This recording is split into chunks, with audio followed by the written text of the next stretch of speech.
Is Aurora, Colorado your next hometown? We're talking pros, cons, and details. Stick around. Hey everyone, it's Alyson Wahl with Live South Denver, your realtor and real estate strategist for the South Denver area. So today we're talking about Aurora, Colorado. It is the third largest city in Colorado behind Denver and Colorado Springs. Being that large, it has a lot of people that move there every year. So there's quite a bit to talk about. And I get asked a lot of questions about Aurora. So let's jump right in. Aurora starts right up next to Denver International Airport and runs down the east side of Denver all the way down to Centennial and Parker. It covers a massive amount of land area, which helps explain why it's the third largest city in the state. Now, those top three, Denver, Colorado Springs, and Aurora, far outpace the cities that fall behind it. The next cities that come behind haven't quite even passed 200,000 on the population mark yet. And with all that land area that Aurora covers, its fingerprint is in several counties: Adams, Arapahoe, and Douglas. Aurora is really a tale of two cities. When you look at the map, you'll see that this older section covers zip codes 80011 through 80018, with the exception of 80016, which is what is considered really the newer part of Aurora. It's South Aurora.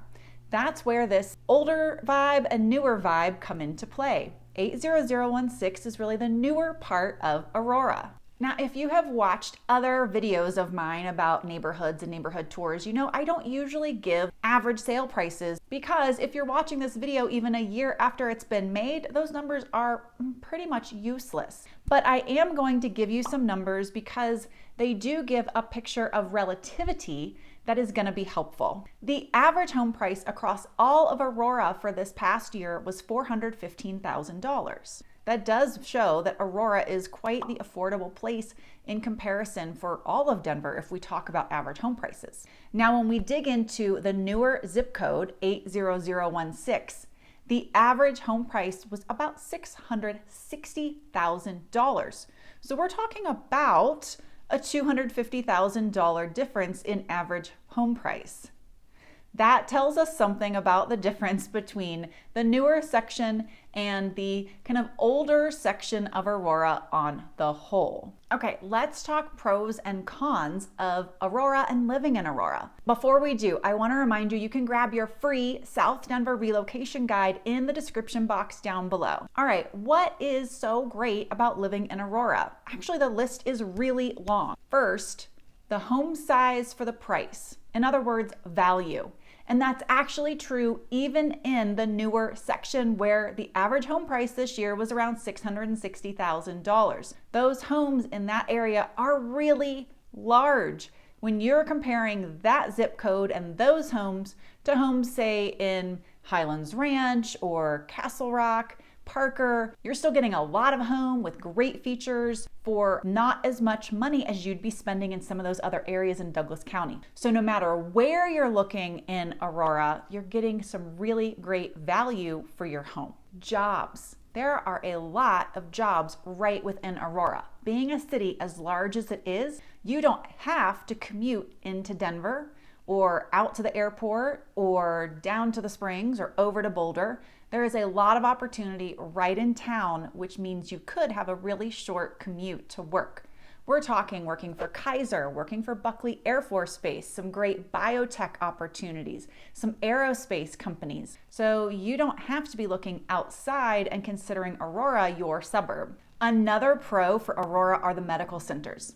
The VA hospital, Aurora Medical Center, the main campus for our world-renowned children's hospital. So not only are they a great source of jobs, but it's awesome access to healthcare, which is a great draw for the community. Aurora is home to two reservoirs, Aurora Reservoir and Cherry Creek Reservoir. The Aurora Reservoir sits kind of on the southeast corner, and there are some beautiful homes that have been built up around this on the west side. The Aurora Reservoir is in that 80016 zip code, so you've got Beacon Point, South Shore, some great communities with views right over the Aurora Reservoir and trails. Makes it a really great lifestyle down there. Cherry Creek Reservoir and Cherry Creek State Park is bounded by Aurora on the east side, Denver on the west side, and it's very centrally located. All of Denver loves to visit Cherry Creek State Park. So many amenities. You've got trails, you can do water sports, you can rent jet skis, paddleboard. There's just so much life in Cherry Creek State Park, including the sandy beach. So for those people who are coming here that love their mountains but don't want to lose their beach, no, I know it's not the same being a Florida girl, but you can get a little sand between your toes, and we have enough hot days you'll love it. Up on the north end of Aurora is Stanley Marketplace. This is home to lots of local vendors, great food, being really active in the community, offering venues for events. Great place to go and spend a day and eat a lot of food till you just feel like you're gonna burst. A lot of my clients move here and are looking for a place that's more centrally located for business travel. They may have been on one coast or the other and spend a lot of their time in an airport. And their family spends a lot of time at home and is looking for great schools and an opportunity to see mom or dad or both a little more often. Shorter trips, something that's a little more centrally located, and Denver fits that bill. Well, on top of that, once the family gets here, the mom and the dad are both looking for something that is not a very long commute to the airport. Well, Aurora most certainly fits that bill. The very north end of Aurora is right next to the airport. But even if you're on the most southern tip, the access to the airport is awesome. You are right up E470 to get there, which is a toll road that is hardly ever crowded, and it's plowed and it's maintained. Awesome access to DIA. One of the things I really love about Aurora is it has a lot of diversity of homes. There's so much choice. It fits every price point. It fits every taste. It fits every budget. It fits every desire. Kind of, if you're wanting to be on the water, you can find some places to do that. If you're wanting something gated and luxury, they have it. You want to be on a golf course? You can do that. You want some land? They've got it too. You want something simple? You want something you can fix up? You want something that you're not feeling like you have to keep up with the Joneses? They have everything. So it makes Aurora a really great resource for me to tell any of you that you can find what you want here in our Denver market. A great way to round up our pros list is to talk about schools. I don't think I ever have a conversation, even with folks who don't have kids yet, about schools. Everyone wants to know. While I always encourage you to do your own research, because in every school district, there are awesome schools and not great schools, so you have to decide for yourself. What we do know is that there are awesome school districts all across the South Denver area, and almost all of Aurora funnels into the Cherry Creek School District. So if you want to know more about that, that's the one that you're going to want to focus your attention on, because most homes are going to be in that district. If you're wondering what sites to do research on, schooldigger.com and greatschools.org are two helpful sites. All right, that was a very long list of pros for this big city here in the state.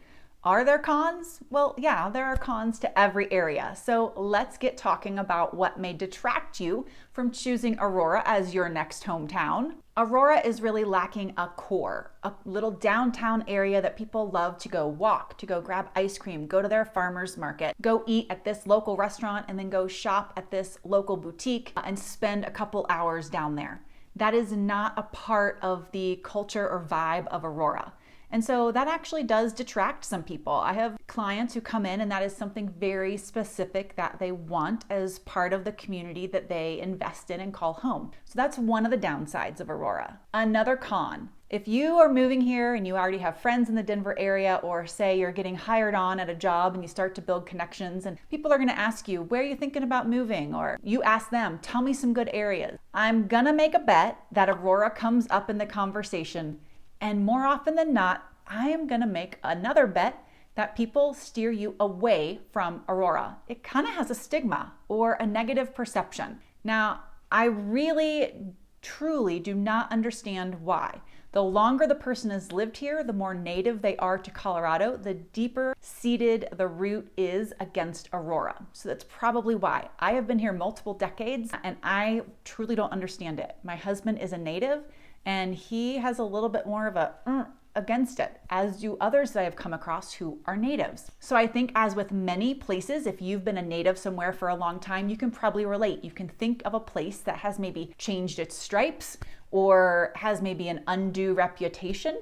Well, I would say Aurora is that way. My encouragement to you is to connect with the agent that you know, you like, you trust, that is really invested in you and your wants and needs for your home search, and also to be spending time in neighborhoods and touring them, looking at homes, and match those up with what you're looking for before you make a decision. I think you'll find a lot that you will enjoy and appreciate about Aurora. Here is a con that I think you won't find most other places that may be significant to you and maybe not. Aurora has proximity to two historic sites that date back to the war era. One is the Lowry Gunnery Range and one is the Lowry Landfill. The Lowry Gunnery Range was a bombing training site, and so that was an area where they trained for the war. There was ammunitions that were found in the soil there. It did go through Army Corps of Engineering cleanup for many decades before it was allowed to be used for residential areas, open space, things of that nature.